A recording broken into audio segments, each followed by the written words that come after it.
The Mystery of the Missing Tea, Part 1, The Alarm and the Arrival. It was a typically dreary Tuesday morning in Little Puddleton. The air was cool and damp, and a fine mist, which the locals called the pea souper, hung over the cobbled streets.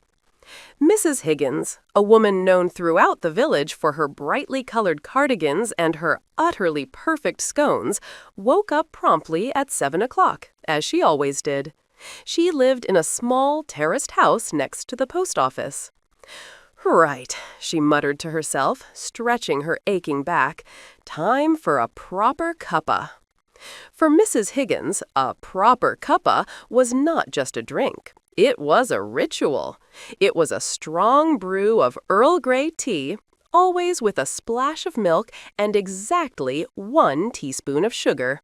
She did not like instant coffee, which she considered a modern tragedy, nor did she tolerate fruit teas, which were simply boiled water and disappointment. She shuffled into her tiny kitchen. The kettle, a shiny silver thing called Bartholomew that whistled charmingly when the water boiled, was already sitting on the hob. She flicked the switch, and Bartholomew began his gentle, rattling song. Mrs. Higgins went to the cupboard above the stove. This was where she kept her precious tea caddy. It was a beautiful old tin box, painted with a faded but still grand picture of Buckingham Palace. She reached for it, her hand trembling a little with morning hunger. But her fingers touched only the cold, smooth ceramic of the unused sugar bowl. She looked. The tea caddy was gone. Mrs. Higgins blinked. She blinked again. It was a habit she had when she was utterly perplexed. "Oh, good heavens!" she exclaimed, a sharp, un-Higgins-like sound that made her neighbor's cat, a fat ginger tabby named Marmalade, jump off the windowsill and disappear with a flustered mew. Her tea caddy, the one with the 10 bags of the finest Earl Grey, enough for the whole week. It wasn't there. She checked the counter. Nothing. She opened the other cupboard. Just tins of baked beans and a few dusty jars of marmalade. She even looked under the sink where she kept the cleaning products. Still nothing. She checked the small secret drawer where she kept her best biscuits. The biscuits were there, but no caddy. "This is preposterous!" she cried out, her voice rising to an almost hysterical pitch. In Little Puddleton, things did not simply disappear. This wasn't London. This was a village where the biggest crime last year was the theft of a garden gnome, and that gnome had been found 3 days later sitting on the roof of the church wearing a tiny pair of spectacles. Mrs. Higgins rushed to the telephone.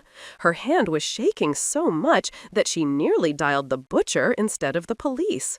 She dialed the number for Mr. Peterson, the village's only policeman, also known as P.C. Peterson. P.C. Peterson, who was officially named Peter, was just settling down to his own cup of instant coffee, a truly barbaric habit, Mrs. Higgins thought. He was a young man, only 24, and he had transferred from a busy city office to Little Puddleton just 6 months ago, looking for a quieter life. He was still waiting for the quiet. The phone rang with an insistent, fast rhythm.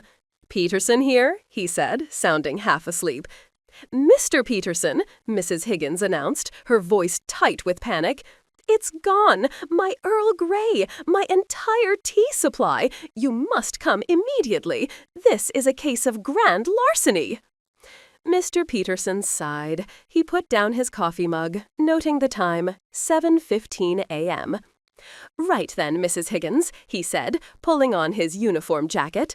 "The great tea heist of Little Puddleton. I'm on my way. Please do not touch anything." He grabbed his notebook and his small, slightly scuffed helmet. He knew this was likely a simple beginner's mistake.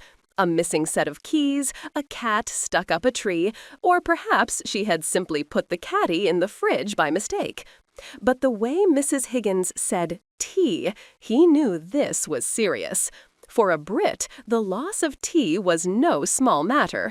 It was a national emergency. P.C. Peterson arrived on his bicycle exactly 3 minutes later. His arrival was quiet. Little Puddleton rarely saw a police siren.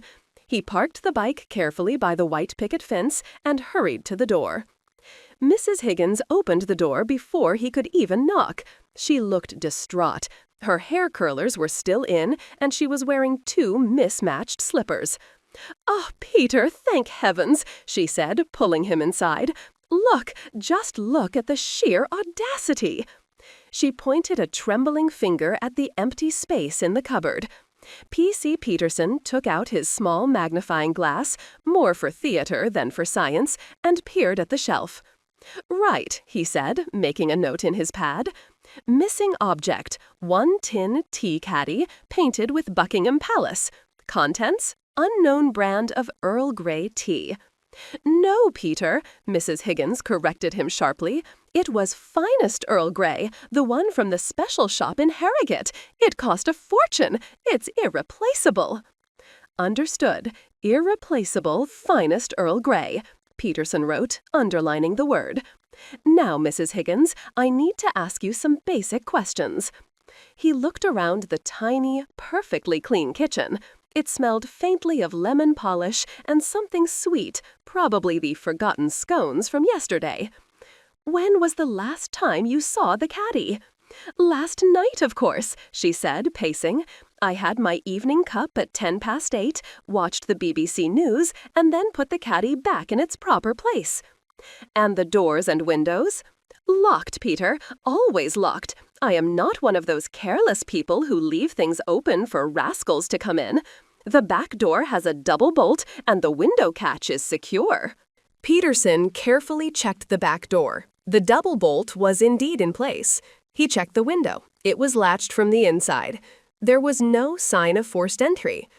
"Mrs. Higgins," he said slowly, "if the doors and windows were locked, how could the tea have left the building?" She stopped pacing and looked at him, her eyes wide. "That, Peter, is why it is a mystery, a proper mystery. It's as if a ghost has stolen it, a ghost with a terrible craving for the finest bergamot flavor." Peterson ran a hand through his hair. This was more complex than a cat up a tree. This was a locked room mystery, only instead of a murder, it involved a tin of expensive tea. "Think, Mrs. Higgins, did you have any visitors yesterday? Anyone who might have seen where you kept the key or the caddy?" "Only Mrs. Jones from next door, but she only stayed 5 minutes to drop off a borrowed garden trowel, and she is a green tea drinker. She wouldn't touch Earl Grey," Mrs. Higgins said with a shudder of disgust. Peterson decided to expand his search. He moved to the floor, getting down on one knee. He was looking for a foreign object, a drop of mud, a stray hair, anything that shouldn't be in Mrs. Higgins's immaculate kitchen. And then he saw it. Tucked just under the kickboard of the cupboard, near the skirting board, was a small, almost invisible thing. He used his tweezers from his kit to pick it up. It was a tiny, soft, vibrant blue feather. "Mrs. Higgins," he said, holding it up carefully, "do you own a blue bird?" Mrs. Higgins peered at the feather, wrinkling her nose. "Goodness, no. I only have Marmalade, and he's Ginger. That feather is the color of a tropical parrot. We don't have parrots in Little Puddleton, Peter. This must be the first clue." Peterson wrote down the discovery in his pad. Clue 1. One small blue feather. Source, unknown. This wasn't a joke anymore. Someone had entered the house without breaking anything and stolen only the most valuable item, the tea. And they had left behind a clue that made absolutely no sense. The great tea heist had officially begun. Part 2. The Village Suspects. P.C. Peterson carefully placed the small blue feather into a clear plastic evidence bag. The bag felt ridiculously important, considering its contents were simply a piece of bird down and a pinch of Earl Grey drama. He clipped the bag to his belt. "Right, Mrs. Higgins," he announced, adjusting his helmet. "We need to establish who was about the area during the window of opportunity. When exactly did you put the tea back last night, and when did you discover it this morning? I told you, Peter, 10 past 8 last night, after the news, she insisted, and found this morning at 7 o'clock. That means the thief struck between 8:10 p.m. and 7 a.m. Understood, Peterson nodded. Now I need to speak to anyone who passed by your house during that time, particularly early this morning, before the pea super mist got too thick. The first stop was, naturally, Mr. Grumbles, the postman.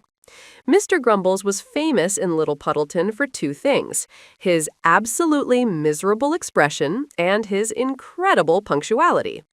He started his route at 6:30 a.m., delivering the post right past Mrs. Higgins's door. They found him loading his heavy sack onto his bicycle just outside the post office, which was conveniently next door. "Morning, Grumbles," P.C. Peterson greeted him cheerily. Mr. Grumbles just grunted. "Not a very good one, officer. My bike chain keeps slipping. It's the damp." "Mr. Grumbles," Peterson began, adopting his most serious police voice, "we are investigating a serious theft that took place right next door to you last night. Did you see anything unusual between 6:30 and 7 this morning?" Mr. Grumbles stopped fussing with his chain and looked at Mrs. Higgins, then back at Peterson. "Unusual? In Little Puddleton, the only unusual thing is a good story in the papers. No, I saw nothing." "Did you see anyone near Mrs. Higgins's house? A person? A strange vehicle? Perhaps someone carrying a tin box?" Peterson pressed. "Look, officer," Grumbles sighed. "At 6:30, it's half dark, and the fog is so thick you can't see your own hand in front of your face. I focus on the pavement. I don't look for tea thieves. I just saw Marmalade the cat looking guilty, as usual." Outcome: Mr. Grumbles provided a solid alibi for himself, but confirmed the poor visibility. The cat was still the number one suspect, but not for Peterson. The next suspect was Mr. Harold Pickles, the village baker. Mr. Pickles had the first oven firing at 4 a.m. every day to ensure his crusty loaves and famous scones were ready by breakfast. His bakery was only a 2-minute walk from the scene. They found Mr. Pickles with flour dusted all over his apron, humming a cheerful tune. The smell of freshly baked bread filled the air, making Mrs. Higgins's stomach rumble sadly, reminding her of her tealess state. "Good morning, Harold," Peterson said. "A quick question about last night." Mr. Pickles wiped his hands. "Last night? I was in bed by 9, officer. Too tired. But I was here from 4 this morning. Did you need a nice wholemeal loaf?" "Did you walk by Mrs. Higgins's between 4 a.m. and 7 a.m., perhaps to deliver something or just for a quick stroll?" "Heavens, no! I was stuck here, baking like a maniac. The only thing I saw was the dawn. If someone stole anything, I didn't see it, though I heard a very faint, quick sound around 5:30, like a small door shutting quickly, but I assumed it was just the wind." "A small door shutting," Peterson repeated, writing it down. "Not a car door?" "Too quiet for a car door," Mr. Pickles confirmed. "More like a garden shed or a small gate." Outcome: Mr. Pickles was ruled out, but his observation about the small door was a new and interesting clue. Mrs. Higgins suddenly remembered the blue feather. "Peter, what about the feather? We must show it to Mrs. Penelope, the vicar." P.C. Peterson looked puzzled. "Why the vicar?" "Because, Peter, the vicar is completely eccentric," Mrs. Higgins whispered dramatically. "She is obsessed with birds and collects all sorts of strange things. She probably owns a dozen blue parrots. It's worth a try."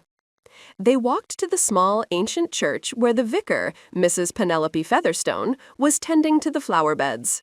Mrs. Featherstone wore a bright purple suit and a truly enormous hat adorned with what looked like real colorful berries. "Goodness, Mrs. Higgins, Peter, to what do I owe this unexpected visit?" she asked, putting down her trowel. P.C. Peterson carefully showed her the feather in the bag. Mrs. Featherstone, does this feather belong to any bird you own, or perhaps one you have recently seen around the church grounds? Mrs. Featherstone took a good look. She adjusted her glasses, peering at the tiny piece of blue. She even smelled the bag. "Oh, my dear Peter, what a gorgeous shade of azure!" she exclaimed. "No, this is not from any of my local robins or blue tits. This is a feather from a bird of great distinction. It's too large for a local bird.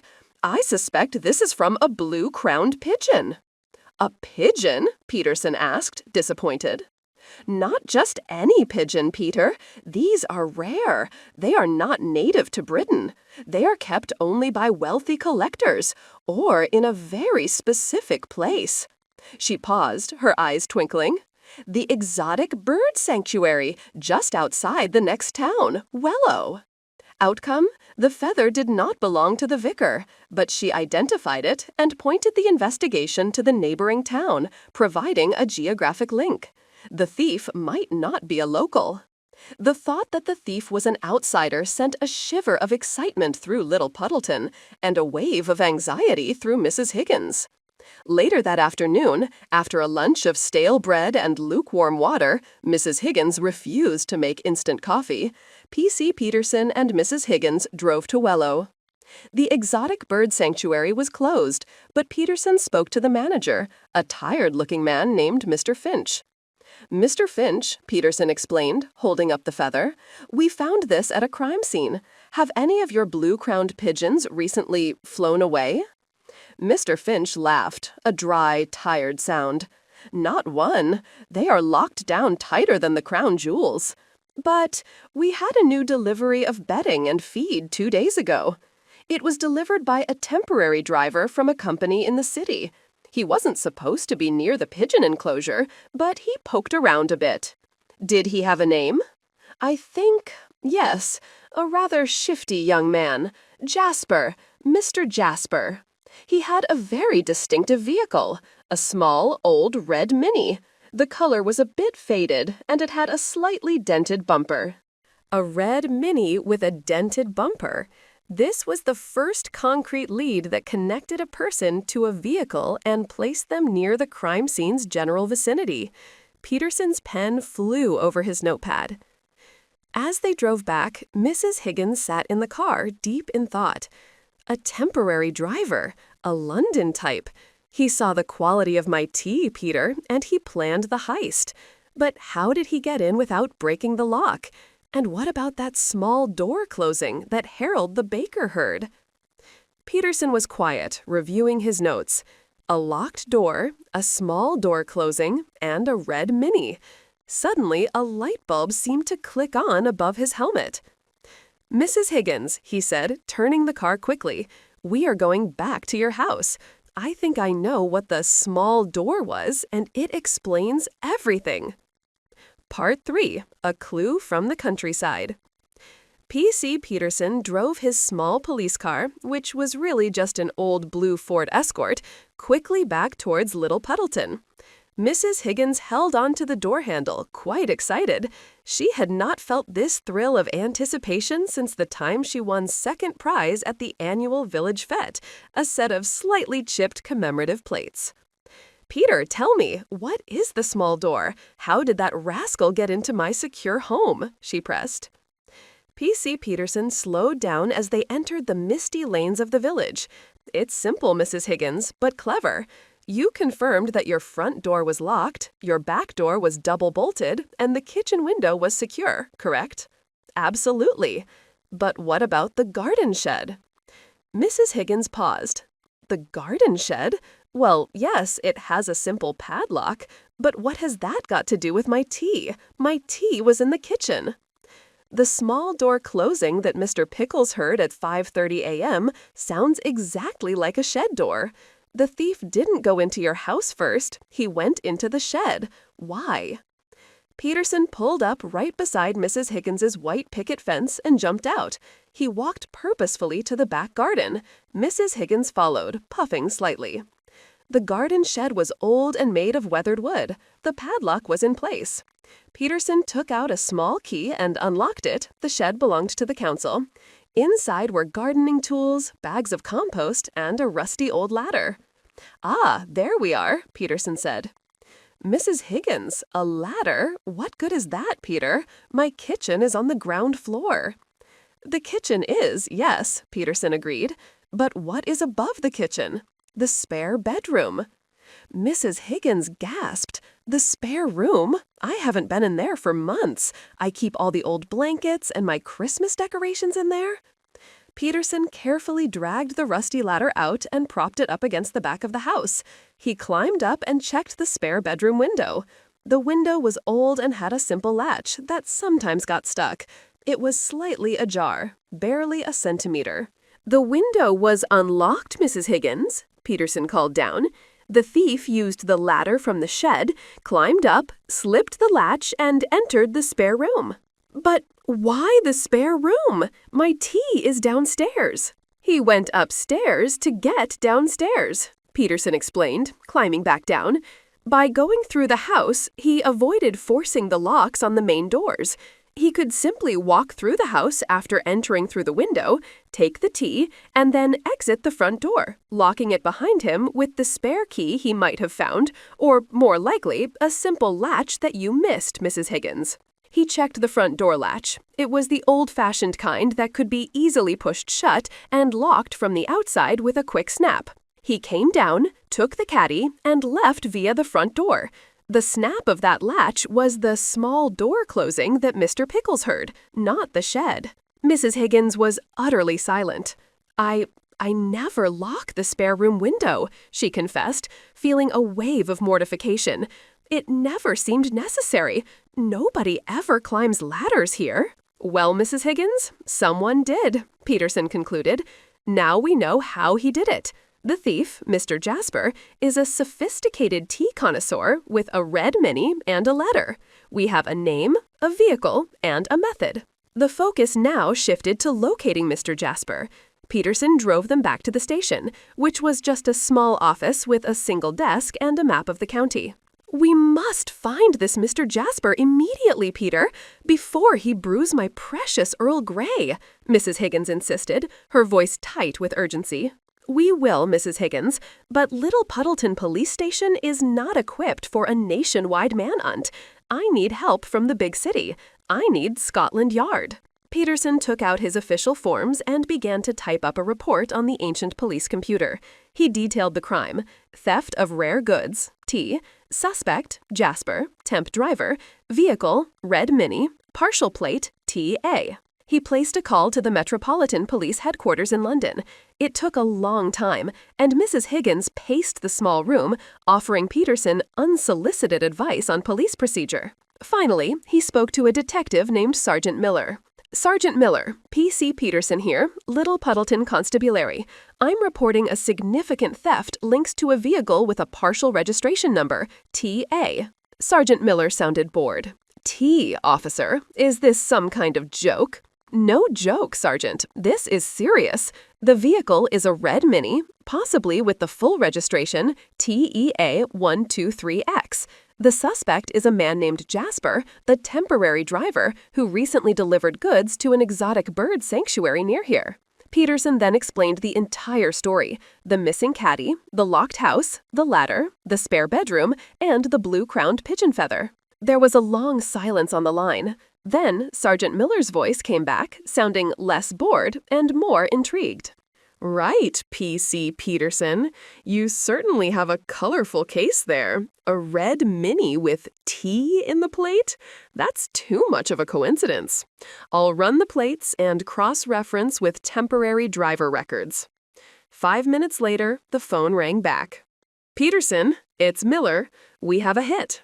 The vehicle is registered to a Mr. Jasper Thompson, address in South London. He has a history of financial difficulties, and he recently opened a small cafe called The Daily Grind, which is reportedly struggling." "A cafe?" Mrs. Higgins whispered, her eyes widening. "He needs my tea for his failing business." Peterson, Miller continued, the suspicion is that Mr. Thompson is trying to secure high-quality ingredients for his struggling cafe, possibly to attract wealthier customers. He saw his chance at the bird sanctuary, realized the potential value of the tea in Mrs. Higgins's house, and acted. We will need to go to his cafe. Thank you, Sergeant. Mrs. Higgins and I are prepared to go to London to confirm the presence of the stolen goods, Peterson stated firmly. Mrs. Higgins, who was standing on her tiptoes with excitement, nodded enthusiastically. Yes, we must catch the villain red-handed, and I will require my Earl Grey back before the day is out. Part 4. The London Connection. The next morning, Little Puddleton felt quiet and strange. P.C. Peterson and Mrs. Higgins were standing on the platform of the tiny old train station, waiting for the 7:45 a.m. train to London Paddington. Mrs. Higgins was wearing her best green tweed coat and a determined expression. I haven't been to London in 20 years, Peter, Mrs. Higgins confessed, holding her small embroidered handbag tightly. It's so busy, all those people rushing about. Don't worry, Mrs. Higgins, we are on an official police operation, Peterson reassured her, although he looked slightly nervous himself. Finding a quiet tea thief in Little Puddleton was one thing. Confronting a desperate cafe owner in the vast sprawl of London was quite another. The train arrived, a noisy, modern machine that seemed out of place in the quiet countryside. They found a seat, and the 2-hour journey began. Mrs. Higgins spent the time reading the police report Peterson had printed, commenting on his grammar and offering suggestions for better adjectives. You wrote that Mr. Jasper's motive was financial, she stated. I think desperate and wicked would be much more apt. We stick to the facts for the official record, Mrs. Higgins, Peterson smiled patiently. They arrived at Paddington Station, a giant, echoing hall full of noise and rushed people. Mrs. Higgins had to hold on to Peterson's arm to avoid being swept away by the crowd. They took a London Underground train, the Tube, across the city. The Tube was hot, noisy, and full of strange advertisements. Mrs. Higgins held her nose against the smell. It's just not the same as the fresh, damp air of Little Puddleton, is it, Peter?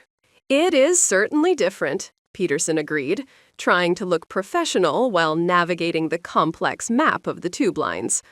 Finally, they emerged into the busy streets of South London, an area full of tall buildings and fast cars. They located the address provided by Sergeant Miller, a small side street corner. There it was, a tiny, unassuming cafe with a peeling green sign that read, The Daily Grind. It looked exactly like the struggling business Sergeant Miller had described. There were only 2 people sitting inside, looking equally bored. P.C. Peterson took a deep breath. Right, Mrs. Higgins, this is the moment. Remember, we need to confirm the presence of the stolen item. Stay calm. They pushed open the glass door, and a tiny bell jingled merrily. The man behind the counter was young, perhaps 30, with tired eyes and a flour-dusted apron. This had to be Mr. Jasper Thompson. He was trying to polish a coffee machine that didn't look like it needed polishing. Welcome, Jasper said, forcing a smile that didn't quite reach his eyes. Can I get you a coffee? We have a new blend, very strong. Mrs. Higgins, unable to contain herself, stepped forward. She completely bypassed the coffee conversation. We do not require coffee, young man, she announced in a loud, clear voice that made the 2 customers look up. We are here for a specific brew, the Earl Grey. Jasper's smile instantly vanished. His eyes flickered nervously from Mrs. Higgins to P.C. Peterson, who was standing sternly in his official uniform. I'm sorry, madam. We don't really do much tea here, just your basic tea bag, Jasper mumbled, looking down at the counter. Don't lie, Mr. Thompson, Peterson said, stepping forward. We know why you are here. We know about the red mini. We know about the blue-crowned pigeon feather. and we know about the great tea heist of Little Puddleton." Jasper's shoulders slumped. He looked defeated. You followed the feather?" "It was a key piece of evidence," Peterson confirmed. Mrs. Higgins then pointed a finger towards a shelf behind Jasper. It was a shelf full of coffee beans and sugar, but right in the middle, shining under the weak cafe light, was a familiar object. There it is," Mrs. Higgins cried triumphantly. Sitting on the shelf, slightly dusty but unmistakable, was the beautiful old tin box painted with a faded picture of Buckingham Palace, the tea caddy. Jasper sighed, running a hand over his face.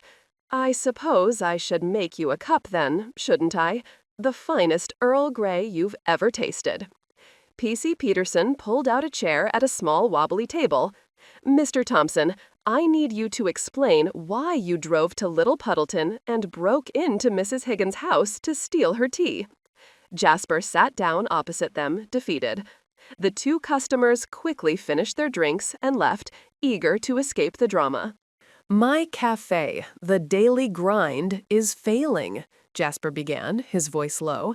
"The competition is too strong. I needed something special to bring customers in, a unique selling point." "And that was my tea?" Mrs. Higgins asked, astonished. "Yes. I worked that temporary delivery job, and I was at the bird sanctuary near your village. I overheard the manager talking about his neighbor, the lady with the famous scones. That's you, Mrs. Higgins.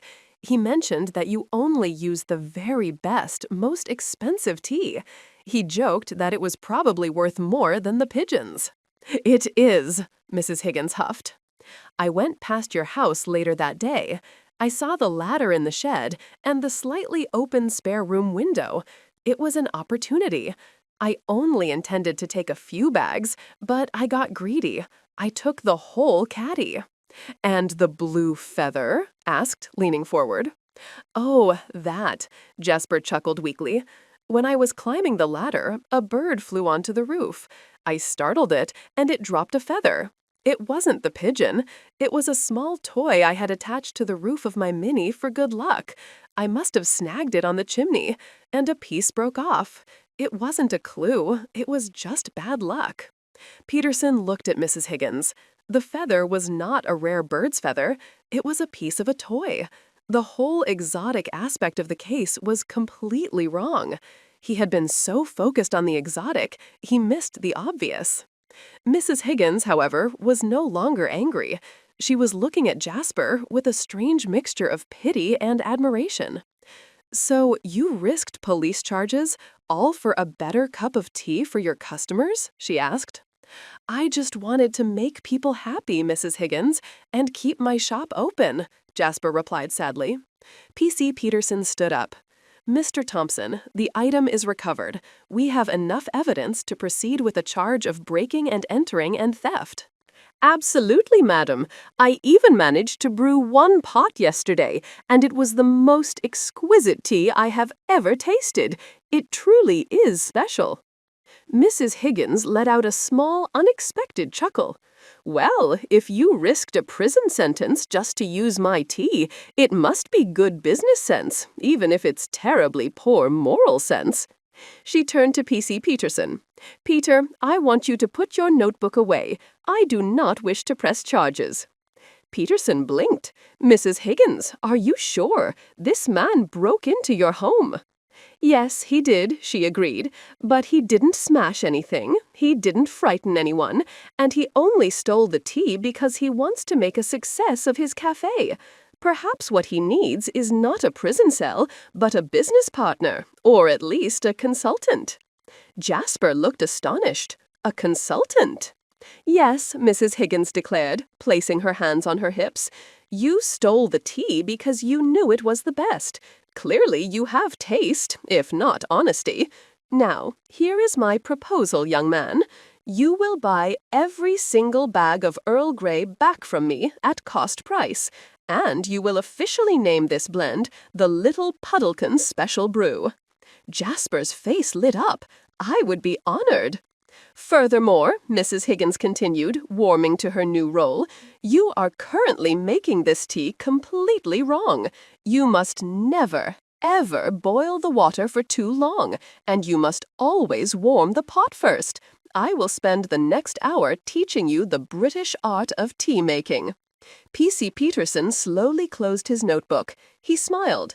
He knew that Mrs. Higgins's sense of justice was often more complex and certainly more compassionate than the official rulebook. The case was resolved, not with an arrest, but with a business deal and a lesson in etiquette. The hour passed quickly. Mrs. Higgins instructed Jasper on everything: the correct amount of milk, a splash, the ideal temperature, just below boiling, and the necessity of serving a small, high-quality shortbread biscuit alongside the tea. By the time they were ready to leave, Jasper was already planning a small sign for his new specialty tea. Thank you, Mrs. Higgins. You have saved my cafe, Jasper said, shaking her hand firmly, and I promise I will never, ever use a borrowed ladder again. Good. Now, you must visit Little Puddleton sometime, Mr. Thompson. I'll make you my scones. They pair perfectly with the Earl Grey, she offered kindly. P.C. Peterson and Mrs. Higgins took the tube back to Paddington Station. On the train, Mrs. Higgins finally opened her rediscovered tea caddy. She carefully took out one bag of the finest Earl Grey. It's not quite a proper cuppa without a kettle, Peter, but at least the tea is safe, she said, holding the tea bag gently. It was a successful operation, Mrs. Higgins, Peterson said proudly.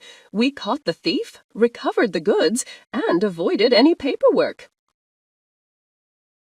Indeed, Peter, she agreed. You might make a proper detective yet, but you must never, ever drink instant coffee again. It's an offense to British culture. They returned to Little Puddleton that evening. The fog had lifted, and the village looked peaceful and unassuming once more. The next day, P.C. Peterson wrote up his final report. Case closed. Stolen goods recovered. Suspect cautioned and released. He concluded that the blue-crowned pigeon feather was a false lead from a toy car, and the small door was simply a snapping latch. Mrs. Higgins, meanwhile, was back in her kitchen, the familiar whistling of Bartholomew the kettle filling the room. She was brewing a perfect cup of the finest Earl Grey. She looked out the window at the quiet street and smiled. The great tea heist of Little Puddleton was over. It proved that sometimes the most serious crimes were only about a desperate desire for quality, and that the best kind of justice often involved forgiveness and, most importantly, a perfectly brewed cup of tea.